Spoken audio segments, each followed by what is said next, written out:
Today's webinar, we are having two guests today, Todd Hockenberry and Dan Tyre. My name is Margot, and this webinar is brought to you by CallPage. You can check us out at callpage.io. But it's not about us today. It's about inbound organization and about Dan and Todd. So I'm gonna moderating this webinar today for you, but the most part is gonna be delivered by Todd and Dan. Let me introduce Todd Hockenberry and Dan Tyre. So Dan, hello, hi. Margot, how are we doing?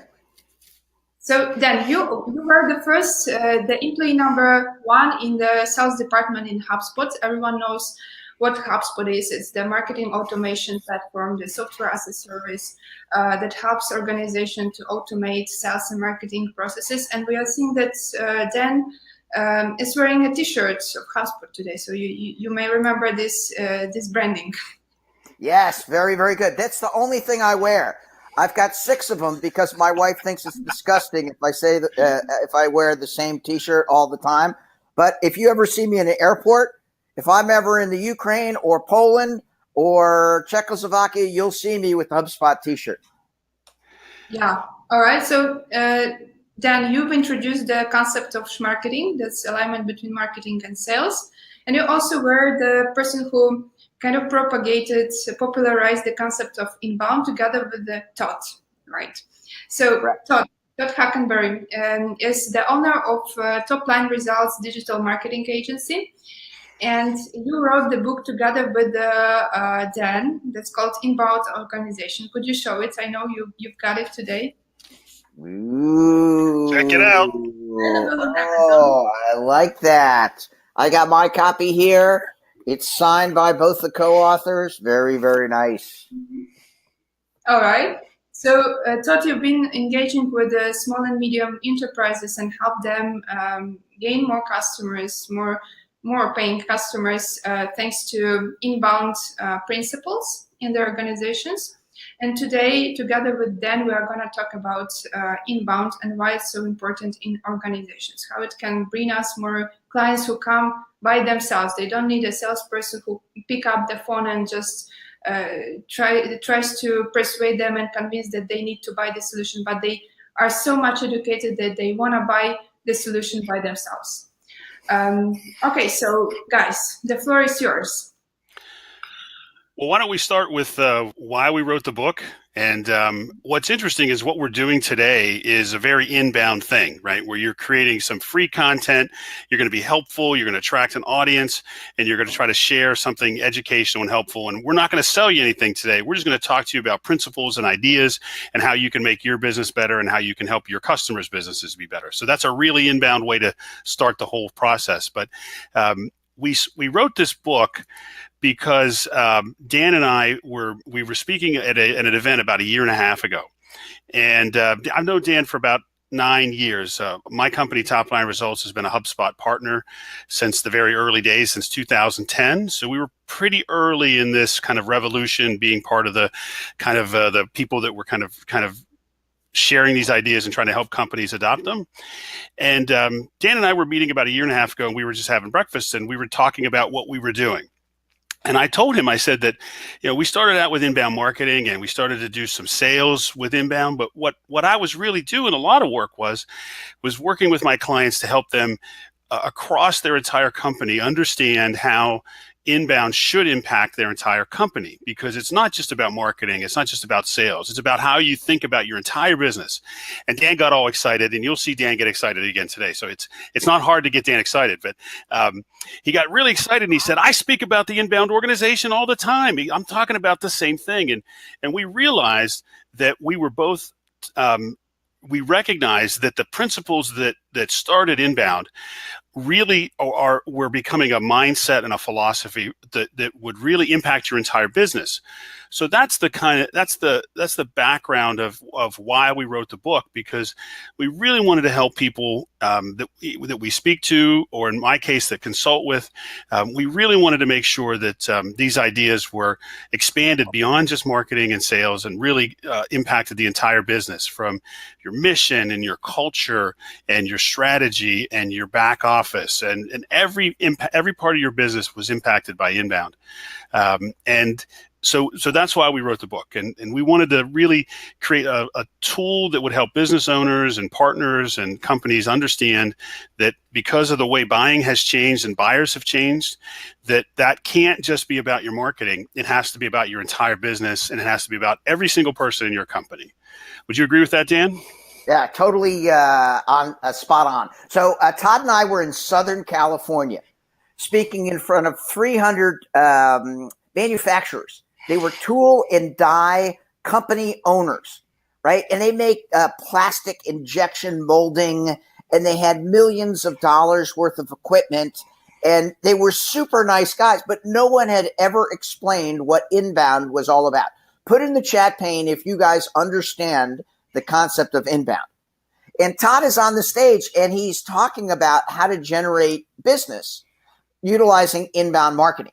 And you could see that they were trying very hard to understand, but they didn't quite understand, right? And so we asked them, right, from the stage, we asked them, would you give somebody a tour of your shop, show them all the big machinery, show them what you've invested in, show them how you help them produce the parts? And they're like, sure, we'd love to do it. And we said, all right, well, you have to do that 3 years before they become a customer. And they're like, ooh, that's very, very interesting. How do we do that? And we're like, well, there's like practicing the tactics of inbound marketing, but to be inbound or to practice inbound, you need to be inbound. And they're like, ooh, how do we do that? And Todd was laughing. It's like, it's not that easy, right? You need to have certain characteristics of your company to practice inbound. And they were like, all right, tell me what those are. They were like sitting there with notes, like trying to write it down. And Todd's like, we should write a book. I'm like, no, I'm too busy to write a book. He goes, no, we should write a book. And I'm like, no, I'm way too busy to write a book. He goes, Dan, right? You'll see through the next hour. Todd says like things that are really like super smart, like lots of times. He goes, no, we should do this. We'll write it together. And I'm like, you'll write the book with me? And he's like, yeah, I'll write the book with you. I'm like, okay, I'm in. And then along the way, right, Todd's like the best co-author in the history of books, right? He's smart. He's logical. He thinks completely different than I do, right? Todd, haven't you spent like half your life in industrial and manufacturing companies?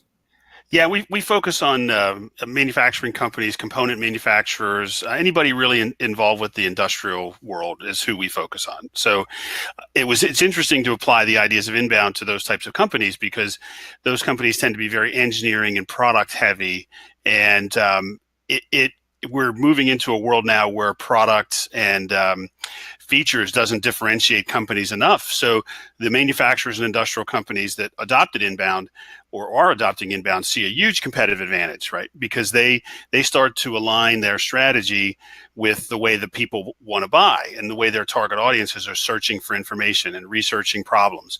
So we see a huge opportunity in industrial manufacturing and anything kind of even B2B for inbound because it's hard today to create a competitive advantage and differentiation just based on your product because you're competing with everybody in the world. The folks in Poland are competing with the folks in Germany and competing with the folks in Texas and competing with the people in Singapore and China. You're competing with everybody. So how do you create a competitive advantage? And our main argument behind the book is that you create competitive advantage by aligning your company strategy with the way buyers want to buy and the way they go about their buying journey, which is a fundamentally inbound way to view your company and your buyers and how you should interact with them. All right. So there's one other point I want to make. Because Todd is an expert in industrial manufacturing distribution, right? He sometimes makes fun of me, right? And I would say things based on my 12 years at HubSpot. As Margot said, I've been at HubSpot for a long time, 12 years. Who spends 12 years at a company? And the reason I've done it is because it's super fun and it's super impactful. And there's certain things that happen at HubSpot that I would just say to Todd, like, we'll talk about this today, but I'll say, have companies just look at their MSpot. And Todd would just like chuckle. And I'm like, what's so funny? He goes, Dan, like that. That's what he would do. He'd be laughing like that. I'm going, like, why are you laughing? He goes, Dan, no one has an MSpot. They don't even know what it is. I go, no, how do you like have a mission if you don't have an MSpot? Or I'd say, well, we'll just put it on the wiki. And he shakes his head and he chuckles like that. And he goes, no one has a wiki. And then I'd say, well, you have to have transparency. And he's like, no. We don't have transparency in most of our companies. And so it became this thing where he'd say, Dan, you live in the HubSpot bubble. So one of the great things about this book is we did hundreds of interviews, right? And tons with all of the senior executives of HubSpot. Brian Halligan wrote the intro, right? Dharmesh Shah's fingerprints are all over this. Katie Burke, our chief people officer, right? Eric Richards, the VP of product. Oh my good. JD Sherman. Oh my goodness. Lori Norrington, right? One of the things that I'm most proud of at HubSpot is we have 3 female board of directors, right? Almost half of our managers are women at HubSpot. We really lean into inclusion and diversity, right? And all of those folks at HubSpot have an opportunity to explain a little bit about what they do, why they do it. And then like Todd's special sauce is taking that and putting it in a way that an average business owner can apply it for that competitive advantage. And what you said was super smart. I don't want that to get lost in the excitement, right? Your competitive advantage isn't a product feature. It used to be, right? Todd and I, we talk about the good old days. When was the good old days, Todd? 2 years ago. Right. So one of the great things about being 60, do I look 60? Put in the chat pane if I look 60, right? I was in Palo Alto speaking in front of a group, right? I asked the people in the audience, how old do I look? And some guy in the front row goes, 80. I'm like, I look 80. I know. It's ridiculous. I don't look 80. Do I look 80? Put in the chat pane if I look 80, right? But one of the things of having 40 years in business, right, is that you've seen a lot of things. Everything I learned in the first 25. Oh, yeah. Camille says, where can I buy your book? We'll get to that in a second. You can get it on Amazon, but there's lots of people. Camille, do I look 80? Right? I don't talk like I'm 80. My wife says I'm like 9 years old, right? Sometimes a teenager, right? But the idea is that everything that I learned in the first 25 years of business completely out the window, right? 18, Slava, you're my new best friend. I like it. Everything that I learned up to 2007 changed. And then what Todd is talking about, right, is in the last 2 years, everything changed again, right? And how is 2018 a little bit different than just 2 years ago, Todd? How is your mindset different? We have like 15 examples in the book of how that works. I expect answers fast. I want you to engage with me when I want it, how I want it, in the channel with the information I need, when I need it. I expect a very high level of personalized service. I expect you to understand my issues. I don't expect you to ask me 50 questions to figure out what it is I need. I expect you to understand it and know it. I expect you to know my business, and I expect you to know my issues and problems and how you help. Again, I expect you to respond quickly. I expect you to continue to respond the whole way through the process. And even after I buy the product, I don't want to be handed off to 7 service people to get an answer to my question. I expect lots of self-service. I want to be able to go on your website and get a lot of quick answers to my questions. Lots of things like that, right? That's what I expect. And I expect it now. And if I don't get it, I can Google search, or I can tell Siri or Echo or Alexa, give me 5 other people that can do this. And I'll pick one of them because I'm not happy with you because you didn't give it to me. How's that? And that's perfect. So you learned in the first 15 minutes, Todd is the nicest guy in the world. You want to sell to Todd, right? Because he's thoughtful. He thinks things through. He understands what he wants. He doesn't jump into things. But as he just said, he likes things just the way he likes it, right? In 2016, you could get back to somebody in the end of the week and that was okay. Today, you got 5 minutes. In the old days, right, you could send somebody an email. Today, you got to send them a messenger or a bot, right? And so in the old days, you bought something because it had a particular product feature, right? But today, right, you align with people that have the same type of culture that you do, that have the right kind of employees that really care about you, that have all of the right information. And so your competitive advantage is the buying process, right? And the onboarding process and the customer journey, right? And HubSpot has been public over the last 6 months talking about your customers are more important than your sales team, right? We call it the flywheel, right? And getting more opportunities in your flywheel means putting your customers at the forefront of the way you bring on more customers. And why is that so important, Todd? Because your culture and your people are going to create an experience for buyers that is going to differentiate you compared to your competitors. Even if they like your product and they like the features, but you don't treat them well and you don't leave them with a good experience, then they're going to leave you and go find somebody that gives them a better, more seamless, a smoother kind of customer experience through the entire journey. The most innovative companies today aren't necessarily the ones that are innovating in technology or software, though those things are still important. The most innovative companies and the most successful companies are the ones that innovate in the way they deliver a customer experience. Think about Amazon or Zappos, right? In terms of a B2C example, these are companies that have really understood how to personalize and deliver an experience to you that you actually enjoy, that you look forward to, that you want to kind of be part of. And again, we'll give you some other examples as we go through this morning, but or this afternoon. The key is that you've got to think about the customer experience you deliver as much as you think about your product and your service. I love it. And if you could just move to the next slide.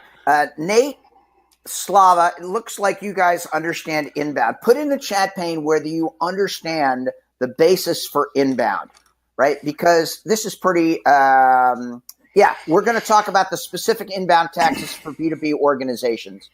In fact, maybe we should just spend 2 minutes on what is inbound and go directly to that, Alexandra. Thank you very much for putting that in. But put in the chat pane whether you understand the foundation of inbound, right? Because we can spend 2 minutes on this slide. We can spend 20 minutes on this slide. Yeah. Actually, I could spend 2 hours on this slide. And you want to deliver the information that you want. Inbound is really, really impactful, right? Inbound as a philosophy, right? The final reason we write this book is lots of people would come up to us after our presentations and they said, we get inbound, but our boss doesn't, right? Our board of directors doesn't get it. Our managing partners don't understand that you have to help people first. And we'd be like, oh, okay. And so now you can buy a copy of the book on Amazon or Barnes & Noble or wherever you get books. It's bookstores all over the world. And you say, read this. Right. And they will understand what inbound is, what they need to do, and how you set up an inbound organization. And Alexandra will give you some specifics about becoming an inbound organization in just a second. Todd, why don't you spend just a minute on the first two? Sure. We interviewed a bunch of people for the book, and we asked them one question: what is inbound? And the only answer that was universally shared by every single person we've interviewed was this idea of helping others first. And that's a fundamental shift in thinking in terms of most organizations, because if you think about how you sell or how you view your customers, right? Do you think about helping them first, or do you think about selling to them first or extracting money from them first? Inbound is about flipping the equation around and saying, the first thing we're going to do is we're going to help the other person, right? And that's what this webinar is all about. We're CallPage is helping their audience and to understand these topics. And the idea is that if you help first, you create credibility and you create a feeling of reciprocity. And reciprocity is a principle of human relationships that we all understand, that if you receive something of value from someone else with no strings attached or with no cost, then you feel like you need to reciprocate. And the idea is that you build this back and forth with your prospects and your customers, where you're helping first and your mindset is about helping that person achieve their goals. That's a fundamental thing with inbound. So again, it sounds simple, but if you look at your business, if you look at your website, I would say the B2B example, one of the things I often tell B2B owners and senior people is they'll say, oh, well, we're helpful. We put the customer first. And I'll say, okay, great. Let's go look at your website. And we pull up their website, and almost invariably what we see is a bunch of talk about products or features or about them. Very, very little about the customer, very, very little about how they help them achieve their goals and solve their problems. It's about product and features and specifications and things like that. So that to me is a clue that your mindset isn't about helping somebody else first. It's about saying, I have this thing and I want to make sure I want to sell it. Who can I sell it to, right? Who can I get in front of and sell it to? Not who can I help. So help is the core fundamental principle and belief of being an inbound organization. And then right along with that is focus beats bandwidth. An example I used is if you needed knee surgery, you wouldn't go to your general practitioner doctor or just a general family doctor. You would want to find the orthopedic surgeon who specializes in knees, right? You want to find the specialist.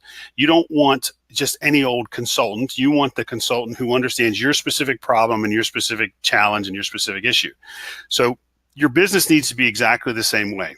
To be inbound, you have to be really focused on a specific narrow audience, a narrow persona, understand their issues, their journey very, very well, and then be able to help them all along that journey. So those are the first two core beliefs of inbound. Dan, what's H to H? Tell me what that is. All right. So everybody understands B to H, right? Or a B2B or B2C, right? That's whether you're selling to consumers or business. A B to H is business to human, right? And H to H is human to human. It's fascinating that all of this automation, right, is not an end to itself. It's designed to make the process a little bit more human, right? Human beings as social animals would prefer to buy from other people. Right. The reason why Todd's so successful in manufacturing and distribution and industrial companies is because he's done it for 25 years. He has the vocabulary. He understands a little bit more about that. And when you're moving from a traditional organization to an inbound organization, you want Todd to work with your senior management team to get there. And H to H is a reminder that humans, right, respond to humans. So that means your salespeople can't cold call. That means that your customer service folks need to remember that there's a person that has 2 kids that they're talking to. And there has to be a process that you can work through. Now, Alexandra asked a great question, right, that leads to a point of my next question. He asked in the chat pane, are you going to talk about specific inbound tactics for B2B organization, right? And the answer is yes, right? And solve for the customer is a great place to start that. Right. So, Todd, can you just explain a little bit about the assessment, right? Because the first step is you've got to understand where you are, right? That's the first step in any type of solving a problem is assess your current step. And explain a little bit about what we wrote in the book and what's in the inbound organization book. Yeah, the assessment, the idea there was it's a series of questions, and we're going to be expanding it soon. So I'll drop a link in the chat pane in a minute here. And if you guys keep an eye on that or sign up for our e-newsletter follow-ups, then you'll see when that gets updated. The idea is that you want to understand kind of where you stand now across your entire organization. And the key thing is this idea of solving for the customer, where the assessment's trying to tease out if you are really focused on answering this customer's questions and your business is aligned and set up so that your people are all thinking about how they can solve your customers' problems, and not necessarily, like I said earlier, just push a product or push a service, but actually solving people's problems and being helpful. So that's kind of the beginning of the process, this assessment. And then once you have the assessment, you can start to think about your mission. Is it customer aligned? You can think about your culture and your operating system and how those are aligned, how you're building your structure of your business internally to align with customers. And then you can start thinking about strategies and how you can create a strategy to go after your target market and the target personas, and understand how you can deliver value to them across the whole buyer journey. And then you can start talking about tactics. So I'm going to start answering Alejandro's question a little bit. When he asks about B2B tactics, I would say the first thing you have to do before you start with tactics is understand how to solve for the customer. And that's really a strategic question. And that's really a question about, are you understanding your mission and how that relates to your specific target audience and target persona? And then by figuring that out, you can then say, this is what they want. This is how we're going to help them. okay, what are the best tactics to use to get there? Most people get that backwards. They start with tactics and say, okay, we want to do Facebook, Instagram, Twitter, social media, email. Okay, that's what we want to do. That's our strategy. That's not a strategy. Those are tactics. How you help someone, how you solve their problems, how you understand their persona and where they're at in the buyer journey, and then how you can help them, that's your strategy. Then how you communicate with them, whether you use chat or a chatbot, or whether you use email newsletters, or whether you use a LinkedIn, or maybe you might even do cold calling. But you can do cold calling in an inbound way, right? You can do it in a way that's helpful. And that's the difference. Inbound is about that mindset first, and then you do your tactics. So strategy first, then tactics. So again, that's solving for the customer the way I look at it. Okay, so the first thing is to take the inbound assessment. The next thing is to create your MSpot. And that's one of the things that Todd would like roll his eyes and like, what do you mean an MSpot? Right? And has anybody ever heard of an MSpot? Put in the chat pane if you've heard of an MSpot, M-SPOT. Right. And this is something that HubSpot has had, I'm going to say, for 5 years. Right. Every employee at HubSpot has access to their MSpot. Right. And the MSpot is the way we understand what the company's mission and vision is. It's the way in which we incorporate many of the programs that we just talked about. And Todd, explain each one of the letters. Okay. Not me. Don't know it. Not me. Okay. Explain what, yep, understood. Explain to our listeners, right, what the different letters in MSpot mean. So an MSpot is mission, strategies, plays or projects, and then omissions and targets. So you have a clearly defined mission that is, and again, if you go, I put a link into our resources page, and there's a template for an MSpot there you can download for free. And this is a one-page document where you have your mission, so everybody's very clear on exactly what you're doing and who you're doing it for. So there's no debate. So everybody knows what they're focused on and who they're focused on helping. Then you get into your strategies, and those are things we're talking about, right? How do you engage? How do you drive interest? How do you help people? Those are your strategies. Then for each of those strategies, you're going to have targets, you're going to have goals, and then you're going to have omissions. And omissions are, I miss plays actually. So you have your strategies, and then for each of the strategies, you have your plays, which are the details, the specific action plans for what you're going to do to implement those strategies. Then omissions are the things you're not going to do. So you may think you can do all these things and keep all your options open, but what happens is if you don't make decisions and decide on some narrow focuses and specific things you're going to do, they're a drain on you. They take resources and attention away from your people, and they can get distracted easily. So if you're thinking about launching a new product or expanding internationally, you may choose one or the other, and then you may say in your omissions, we're not going to expand internationally now because we want to do this new product first, and then eventually you would move that up to from an omission to a strategy or a play. So that's really a general quick look at what an MSpot is, but the idea is that you have a very simple one-page document that your people can look at so they know exactly who you're working for, why you're doing it, and what they're doing, and then what the goals are to achieve those objectives. Very nice. Does that make sense, listeners? Right? The beauty, the first step is to take the assessment. The second thing is to lay out your MSpot. Everybody in the organization needs to know your mission. Your mission rarely changes. They need to know the S, or the strategies. That's the group of people that you're trying to help. They need to understand the plays. Those are the 3 to 5 things that you're going to do to accomplish that mission. They need to understand the omissions. Those are the things that you're not going to do, but they're still important enough to call it out. And then they need to understand the targets. And then in fourth, actually it's 6 times a year, right, in front of the entire company. Right, the senior management team of HubSpot presents the MSpot, and you'll walk through HubSpot. You'll see HubSpot MSpots all over the place because people will take what we're trying to do. Right, the HubSpot mission is to help companies, millions of organizations, grow better. Right, and one of the reasons why we're able to recruit quality folks is because that's a big, hairy mission that lots of people like to do.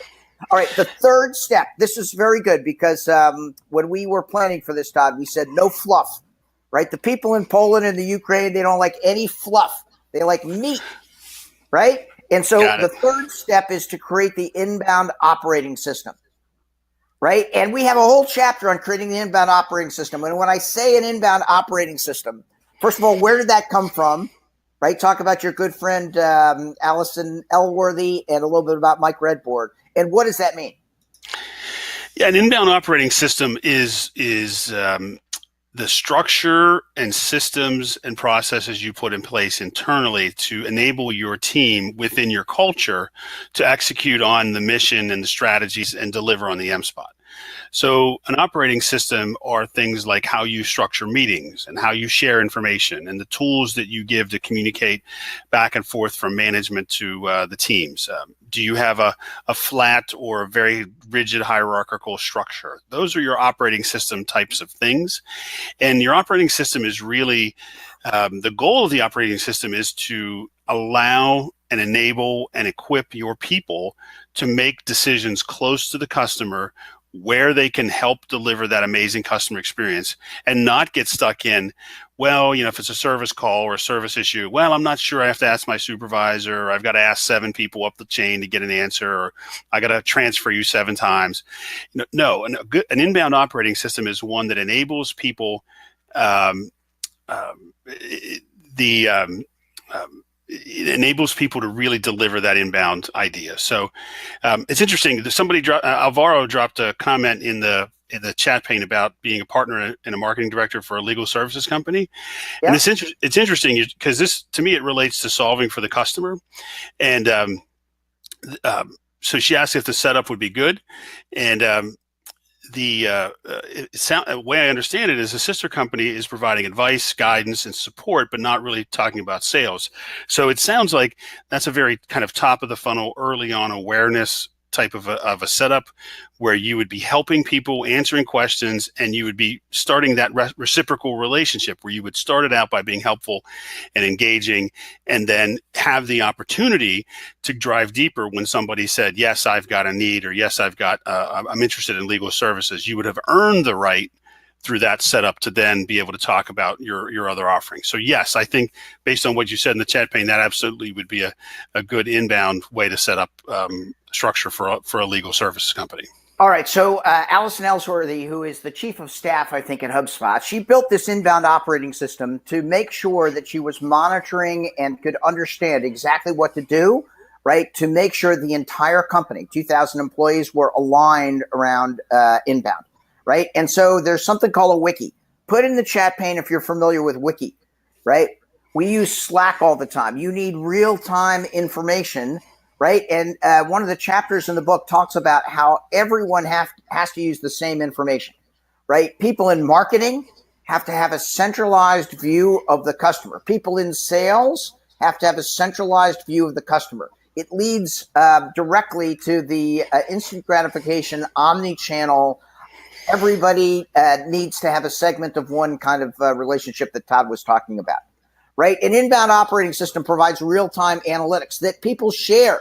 It talks about creating a open organization. There's no desks. There's no offices at HubSpot. Everybody's like out in the open, right? It's about company communications, about company like meetings, and creating this MSpot and understanding and a culture code so that it's easy to write your or manage your company. And then the next step is the personas. And explain a little bit about personas there. Sure. This is getting kind of the meat of really delivering an inbound experience or an inbound strategy. And a persona is the representation of your ideal buyer. And I know a lot of people are sort of familiar with it, but my experience has been that most companies don't actually build this in detail. They'll just say, oh, well, we sell to the CEO, right? Or we sell to this type of person, or purchasing, or an engineer. And the reality is, you've got to interview them, you've got to talk to them, you've got to ask them lots of questions about how they buy, when they research, what triggers them to think about reaching out, how they change internally, how they build consensus amongst their buying team and influencers internally to make a change.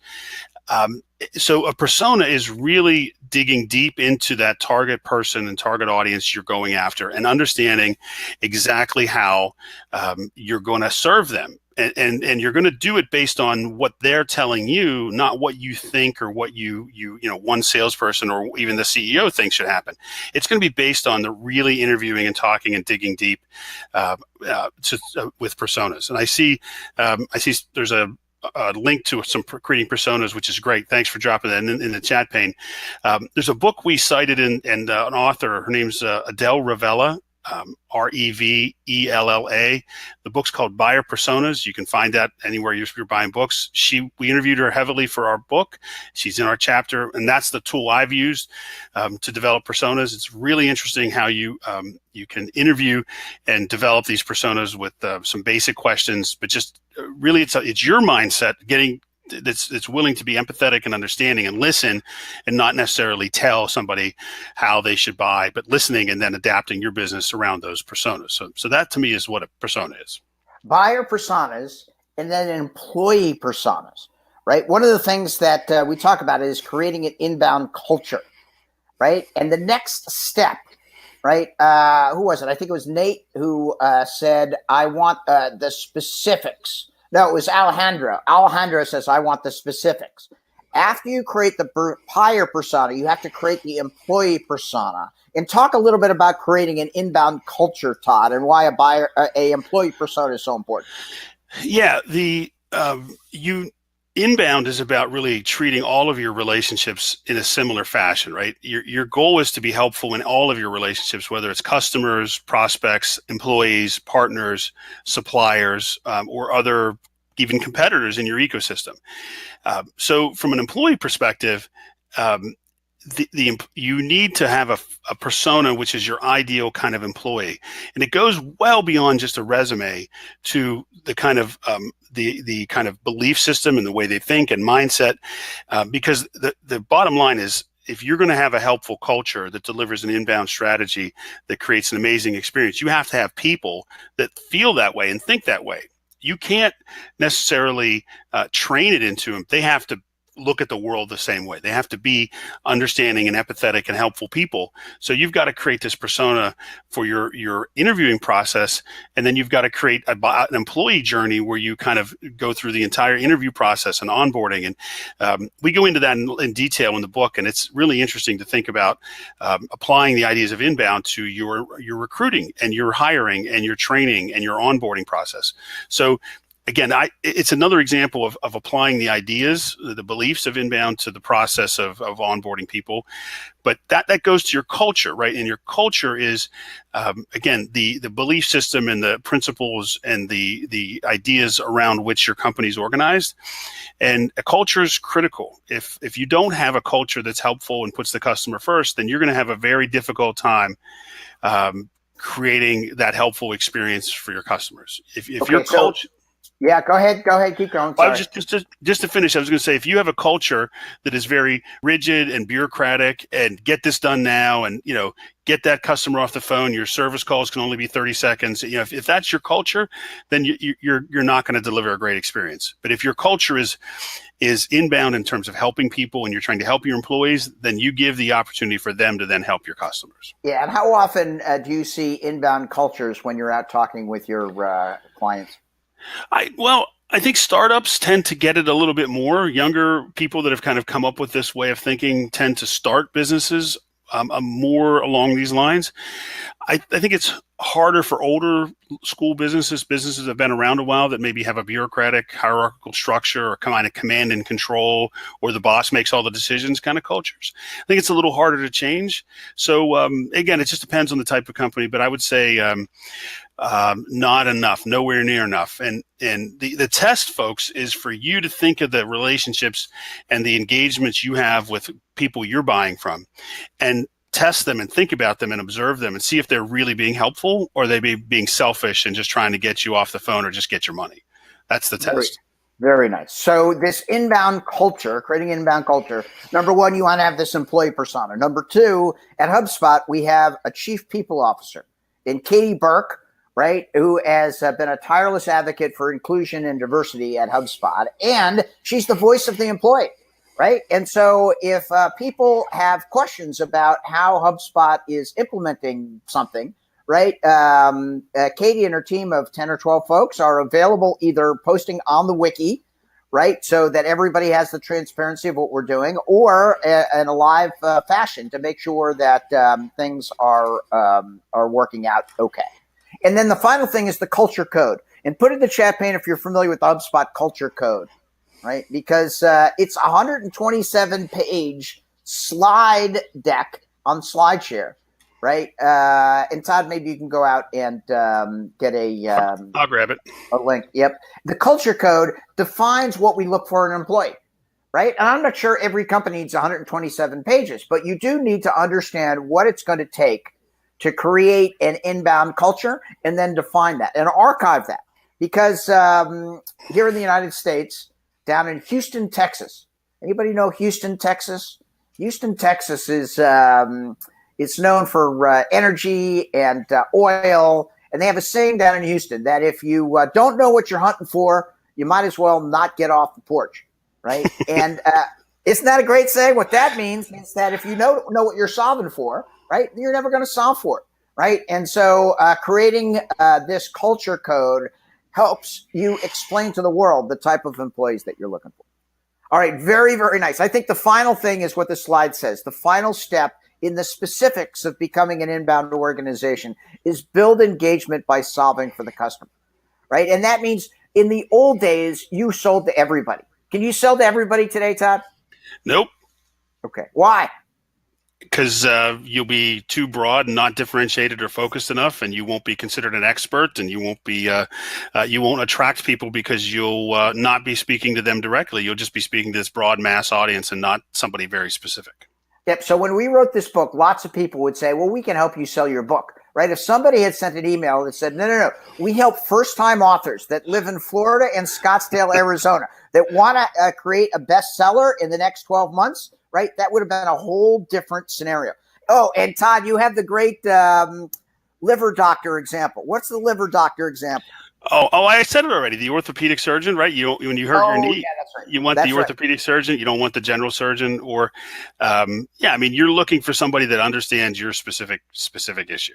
Very, very good. All right, let's go to the next slide here, because I think it's yes, fat merchants. Oh, do you want to be part of the fat family?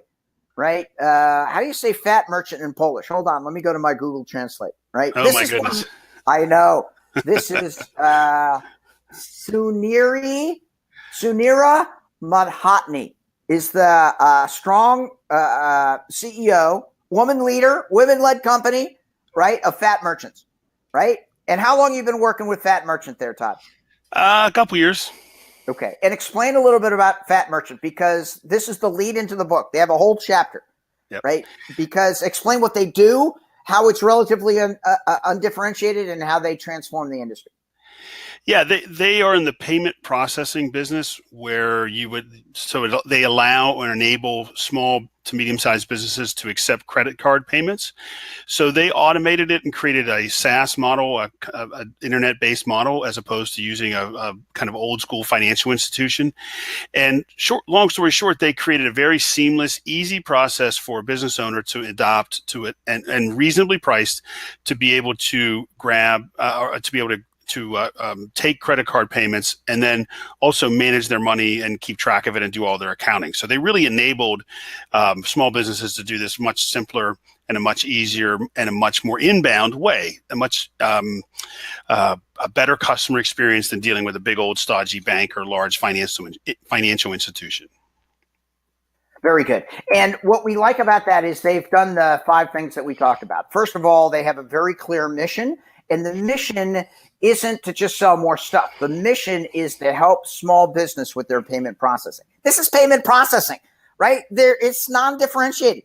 If you're a customer of Fat Merchant, you're part of the Fat family, right? And what that does is it helps you understand that if you really need help, boom, free educational resources. Boom, we'll teach you how to do it. Boom, everybody in the organization knows who you are, right? And it's a great example of applying inbound principles to the way people work.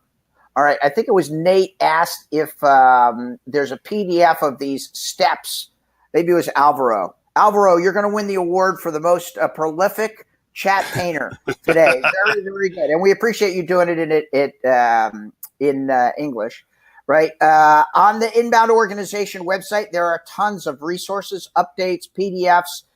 You can download the template for the MSpot, and we're happy to help you walk through all of those different types of things so that you understand exactly how to do it.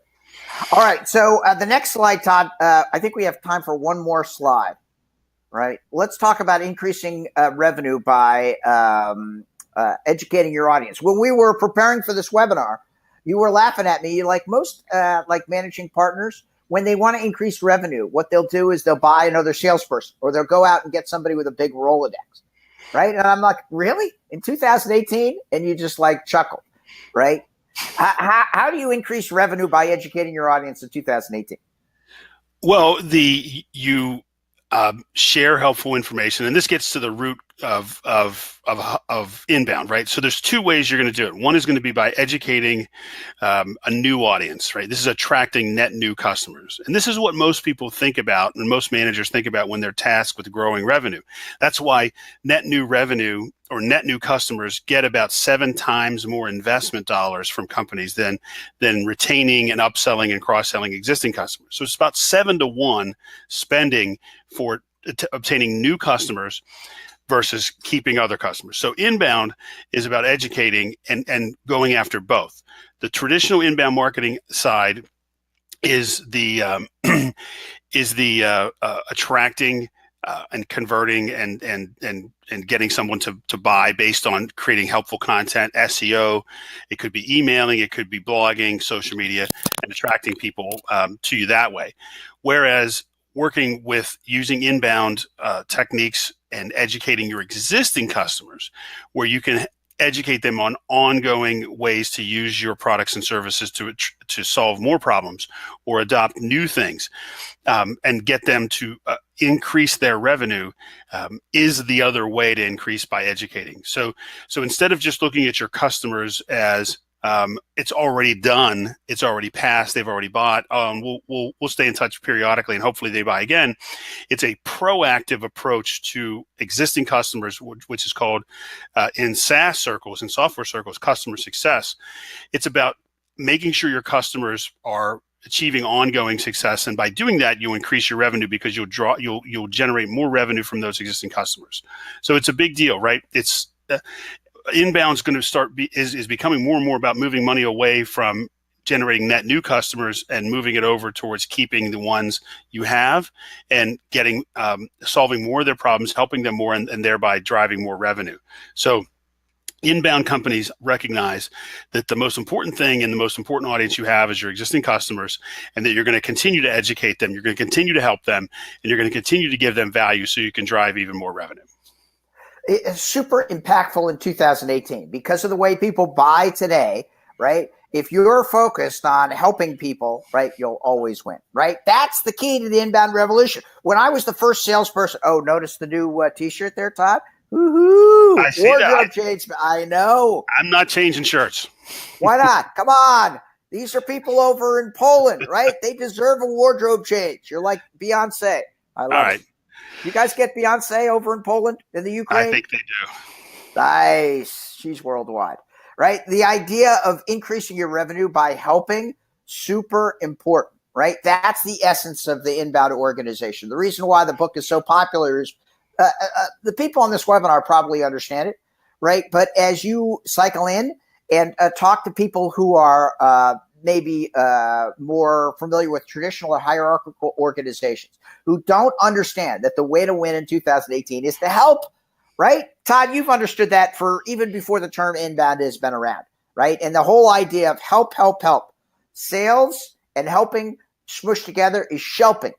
Shelping is the way to go, right? And so in the old days, right, you called up, you qualified somebody, you showed them a product, right? And it was buyer beware. Today, it's seller beware. We've already made that point. If you bring on a bad fit customer, right, everybody will know. And there's no place to run, no place to hide, right? The other thing is you talk about the speed of response, right? You have to have bots on your page, right? On all over your website. You have to have instant gratification, omni-channel. You have to relate to the way people are buying your product. Woohoo! Good. All right, let's go to the next slide, and then we. Yeah, this is so important. And customer experience are the new brand, right? Give me an example of a great customer experience that you've had, Todd. And you only have 1 minute, and then we got to go to Q&A. I was just on an airplane this past weekend. I was flying to Nashville, Tennessee from Florida, and our flight was delayed because of a mechanical problem. So we waited for about 2.5 hours in the terminal. Then we finally got on the plane, and then a storm came in, and we had to wait another 1.5 hours on the plane on the ground before we could leave. So it was kind of an annoying, about 4-hour delay. And the airline was Southwest Airlines. And I didn't really think much of it because I thought, well, typical airline stuff happens, right?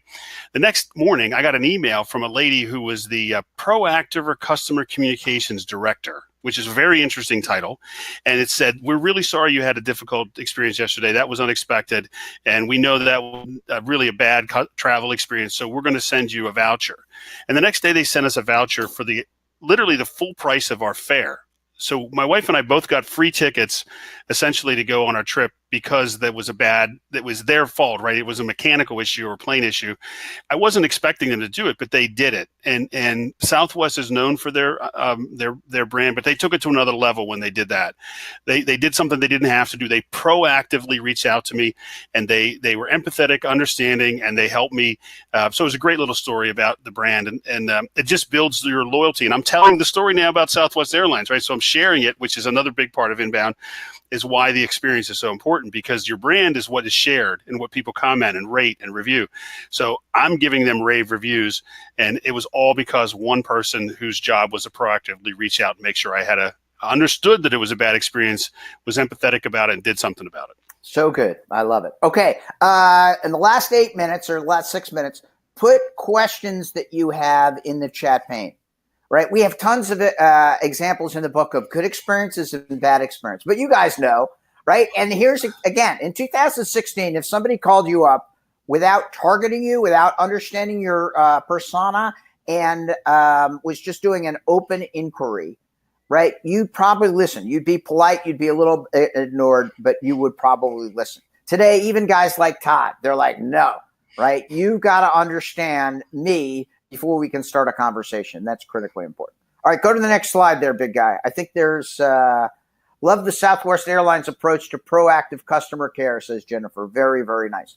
All right, so Todd, the thing about Todd is that periodically he'll say something that is like really brilliant, and then he won't realize that it's like really brilliant. And in 2017, he goes, Dan, to do inbound, you've got to be inbound. I'm like, what?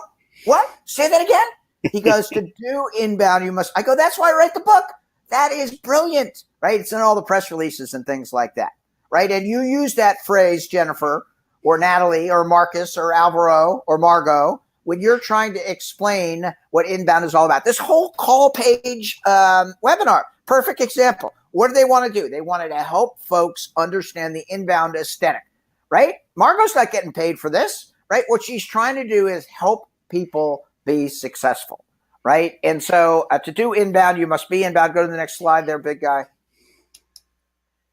And key takeaways, ideas, and next steps. Let's just answer the question. Do you see the question from Nate in there? Todd, can you read the question, and either you can provide the answer or I'll give it. How do you manage all the different tools out there, bots, social media, phone, text, email? How do you make sure that you do not have duplicate or missing information? Great question. This is a key point to really enable what we're talking about, where you deliver an experience across the entire buyer journey. You have to have a centralized view of the customer. And there's a whole chapter in the book about that. You have to have a tool that allows you to have one central place where your customer information and the prospect information resides, so that everybody that's responding to them, whether it's marketing, sales, service, customer success, sees the context, sees the history, and knows what's going on. Now, we're on a webinar with an employee of HubSpot, so I'm going to pitch HubSpot. That is my tool. That's my go-to tool that I use to do what your question was to manage all that information in one place. There's tens of thousands of companies that use HubSpot to do that. And when HubSpot starts to bring out things like chat and conversations and a service module, they're recognizing that from a tool perspective, you have to have exactly what Nate asked for. You have to have a central place where you can have all that information, and it all is be able to put in context so that people can make decisions. So I'll pitch HubSpot. I love it. There are other ways to do it, but our preference is HubSpot. But whatever you pick, you have to have a centralized view of the customer to deliver inbound in the future. Wow, Alvaro gives us a great shout out. Great job, Todd and Dan. You are both awesome, right? Are you referring to the wardrobe change, or are you referring to the overall content? That's what we want to know. And we got to give a shout out to Margot. Margot coordinated the whole thing, right? Yay, she invited Margot. us over there, right? We're big fans of CallPage. Woo! Yes. And we know we were a little unruly guests, but that's just the way we roll. Yeah, guys. So I've got my own question to you, because basically, like a few days ago or a week ago, we had a podcast recording together where we talked about some stages of the funnel and how the content is allocated around the stages of the funnel. So could you just bring this topic back to this webinar and describe, guys, how we can design the content? For example, this webinar is a piece of content, and how could we use some other pieces of content to nurture our audience and also make those leads our paying customers? Like in a nutshell, how would you do that? Oh, you want this one, Todd? Oh, no, go ahead. All right, so we break it down into 3 different areas. There's top of the funnel. If you had no idea what inbound was, this is designed to teach you what inbound is, the inbound philosophy. If you understand inbound, but the rest of the people in your company don't, that's what this webinar is about. It's nothing about really the book, right? It's nothing really about selling you anything. It's all about this is how we help, and introducing you to the concept of inbound, right? Once you know inbound, this may be a little too basic for you, so you go to what we call the middle of the funnel. In the middle of the funnel, there's different types of content, like comparisons, like overviews, like product demos, like an understanding of how to solve the problem. The top of the funnel is when you don't know what the problem is, and you're looking for whether it's going to be a priority and what potential solutions are. The middle of the funnel is, all right, I know what my problem is. Now I've got to figure out what I'm going to solve. And the bottom of the funnel is when you want to talk to a salesperson, right? In most cases, most people will do most of their inquiries, most of their research online, right? And they want to build that credibility. They want to build that education. They want to build that knowledge by themselves, right? So having top of the funnel, middle of the funnel, bottom of the funnel content is critically important for everyone. Yep, and that's why you have to know. That's why you have to know your persona and the buyer journey, because you have to know where they are, in what stage, what issues they have, what hurdles they need to overcome, so you can create content to educate them and help them at that stage. Mm-hmm. Yeah, that's a very extensive topic, actually, and it's a big topic. Another webinar for that. But guys, I forgot to tell that you got your own podcast that's called Inbound to Grow, right? How could we find that on the internet? I will drop a link. It's called Inbound to Grow #2, and you can find it on SoundCloud, iTunes, anywhere you find podcasts, Google Play, Stitcher. It's all there. So just Inbound, the #2 Grow, and you'll find it. And we love followers. We love suggestions for episodes. We'll answer questions. We're going to start doing that on upcoming episodes, and we'd love to have you take a listen. Yeah, that's great. So the last question from Valeria, I guess. How many stages does the buyer journey have? There's more than 3, but start with 3, right? Do you have at least 3, right, stages today, Valerie? And if not, shoot Todd an email. Todd, go to our email page so that people can quickly see it, right? Or you can upload or send us an email from the website.